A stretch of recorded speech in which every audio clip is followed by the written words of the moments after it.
नमस्ते दोस्तों, सूरज की इस नई वीडियो में आपका स्वागत है। और हाँ, अगर आपने अभी तक मेरा चैनल सब्सक्राइब नहीं किया है तो प्लीज़ जल्दी से कर दीजिए। आखिरकार हमारे 1 सब्सक्राइबर पूरे हो गए हैं और इसी खुशी में ये नया वीडियो आपके लिए हाजिर है। हम अकेले ऐसे यूट्यूबर हैं जिसके 4 वीडियो पर भी एक ही सब्सक्राइबर है, तो जल्दी से सब्सक्राइब करें।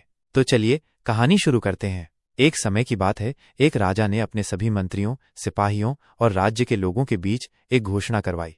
उसने कहा कि जो कोई भी एक बड़ी सी भैंस को अपने ऊपर उठाकर उसके राज्य का एक चक्कर लगाएगा, वह उसे 1000 सोने की अशर्फियां देगा। जब सबने ये सुना तो वे हैरान रह गए और आपस में बातें करने लगे कि कोई इतनी बड़ी भैंस को अपने ऊपर उठाकर पूरे राज्य का चक्कर कैसे लगा सकता है। कुछ लोग तो ये सुनकर पहले ही पीछे हट गए और कुछ लोग हंसने लगे, लेकिन कुछ लोगों ने राजा की इस बात को स्वीकार कर लिया और राजा से कहा कि वे भैंस को अपने ऊपर उठाकर राज्य का पूरा एक चक्कर लगा सकते हैं। करीबन 10-12 लोगों ने राजा की चुनौती स्वीकार की थी।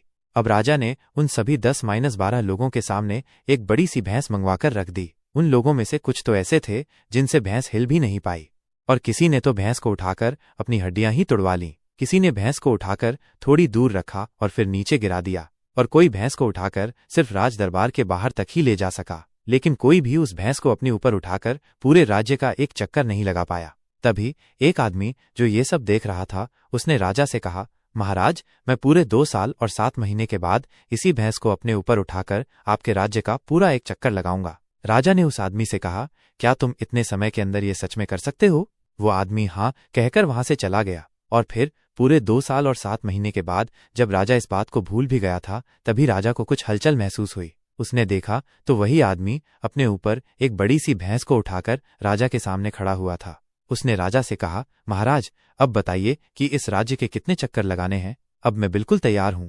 ये देखकर राजा भी हैरान हो गया। उसने उस आदमी से कहा, तुमने ये सच में कर दिखाया। मैंने तो ये बात सिर्फ अपने राज्य के मंत्रियों, सिपाहियों और राज्य के लोगों को एक सबक सिखाने के लिए कही थी, लेकिन तुमने ये कैसे किया? तभी उस आदमी ने कहा, यह बहुत ही आसान था महाराज। जब आपने ये बात कही तो हमारे राज्य में किसी को भी इतना वजन अपने शरीर पर उठाने की आदत नहीं थी। मैंने 2 साल और 7 महीने का समय इसीलिए आपसे लिया था ताकि मैं इतने समय के अंदर इस काम की प्रैक्टिस कर सकूं। और सिर्फ यही काम नहीं, अगर इंसान कोई भी काम करना चाहे तो वो उसे थोड़ा समय देकर और बिना एक भी दिन छोड़े अगर प्रैक्टिस करे तो कोई भी काम कर सकता है। तभी राजा ने उस आदमी से कहा, लेकिन तुमने मुझसे 2 साल और 7 महीने का समय ही क्यों लिया था?